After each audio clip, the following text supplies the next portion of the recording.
Unit 9, Lesson 3, Mathematical Induction. In this lesson, we want to prove series results using the principle of mathematical induction, and we also want to evaluate sums using known formulas. The principle of mathematical induction says that if I have a statement about an integer n, P of n is true for all positive integers n if, first of all, I can show that it's true for when n is 1, and then prove that if I know k is true, then also k plus 1 is true. Meaning I'm going to have a statement that we're going to say is true.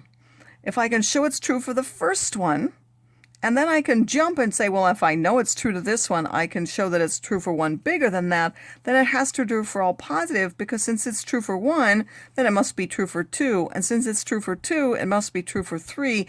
And therefore, if it's true for 3, it has to be true for 4, and so on. So the principle of mathematical induction, we have to show that it's true for the first one. And it really doesn't have to be the first one. It could be any, but we'll always do it for the first one.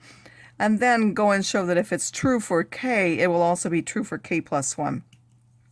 So first we're going to prove some things by mathematical induction to explain more carefully what that principle is. So I want to prove that if I add the numbers from 1 up to some number n, 1, 2, 3, 4, and stop at some point n, which we can write as the sum from I equals 1 up to of n of the i's, because I'm simply putting in the numbers 1, 2, 3 up to n, that I get an answer of 1/2 of n times n plus 1. So now how can I prove that result? First of all, I have to show that when n is 1, this gives me the true thing. So when n is 1, P1, which is just 1, is that it's 1/2 of 1 times 2, which is true, because this 1 times 2 is 2, 1/2 of that is 1. So this 1 is actually equal to 1/2 of 1 times 2. So P1 is true. Now let's suppose that pk is true, meaning if we add up to k, it gives us 1/2 of k times k plus 1. Now I want to do it for the k plus 1 statement. Well, the k plus 1 is that I'm going to go up to k plus 1 instead of k. So I first go up to k, and then I add the next one, which is k plus 1. Well, we know that this part, because we assume that this was true, was 1/2 of k times k plus 1, and then I'm going to add k plus 1. Now if I factor out the common k plus 1 and a half, so I take out a 1/2 and a k times k plus 1, what do I get? Well, from this term, I'm missing the k, and in this term, because there's a half out here, I'm missing a 2. So I get k plus 2. And now this is what k plus 1 is. So that fact, it may help you to write what pk plus 1 is in the beginning so that you know how to recognize it. Pk plus 1 says that if I add up to k plus 1, I'm supposed to get 1/2 of k plus 1 times k plus 1 plus 1, which is now k plus 2. So you have to recognize that that's simply pk plus 1. I have shown that if I add up to k plus 1, I get 1/2 of k plus 1 times k plus 2, and I know that's true.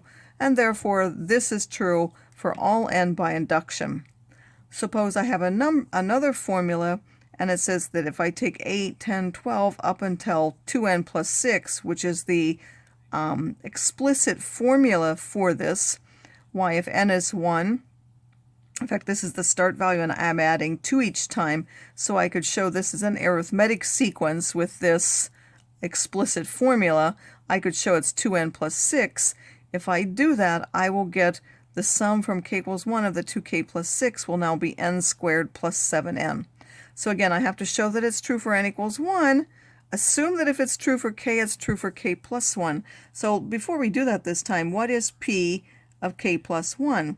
Well, p of k plus 1 says if I go up to this with a k plus 1 in there, meaning if I go all the way up to where there's a k plus 1, that I better get k plus 1 squared plus 7 times k plus 1. That will be the final thing that we're trying to show.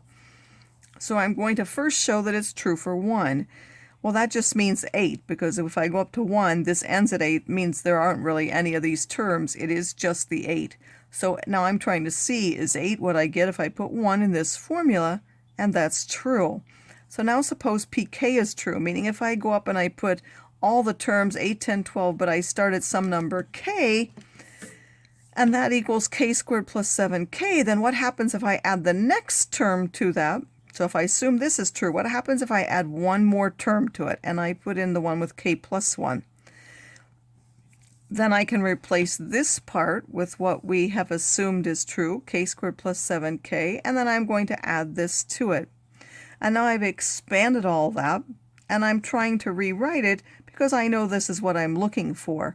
So the first part I took and I put the 2k here, and I took this 2 and split it up into a 1 and a 1. One I took with this, and then the other one I added to this to get 7, again because I knew this is what I was looking for.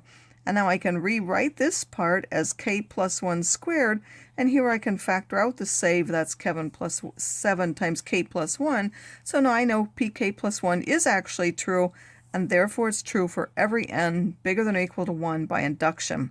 So 4 useful results that can be proved by induction are the following. If we take an add equals from k equals 1 of any number of 1s, we simply get what n is. So if I add 5 1s, I get 5, and so on. If I add k equals 1 up to n of some constant, then I will get simply a times n. So for example, if I were to add from k equals 1 to 5 of 3, I'm going to take 3 plus 3 plus 3 plus 3 plus 3. That would be 3 5s. I will get 15. That's all this is saying. This is the one we just proved. If I add the first n numbers, or counting numbers, that's what this is, I will get 1/2 of n times n plus 1. If I add the first n counting numbers each squared, I get 1/6 of n times n plus 1 times 2n plus 1. And if I add the first n counting numbers cubed, I get 1/4 of n squared times n plus 1 squared. And you'll notice that this last one is a square of this one. You can also write these in alternative form. If I were to expand this out, these both have halves. I have half n squared plus 1/2 n. For this one, I have 1/3 of n cubed, 1/2 of n squared, and then 1/6 of n.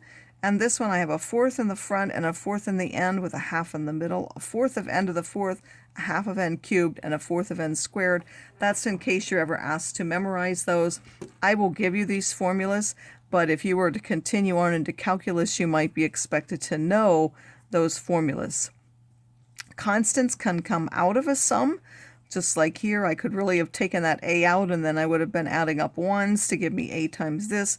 Or if I have sums, I can split it up into 2.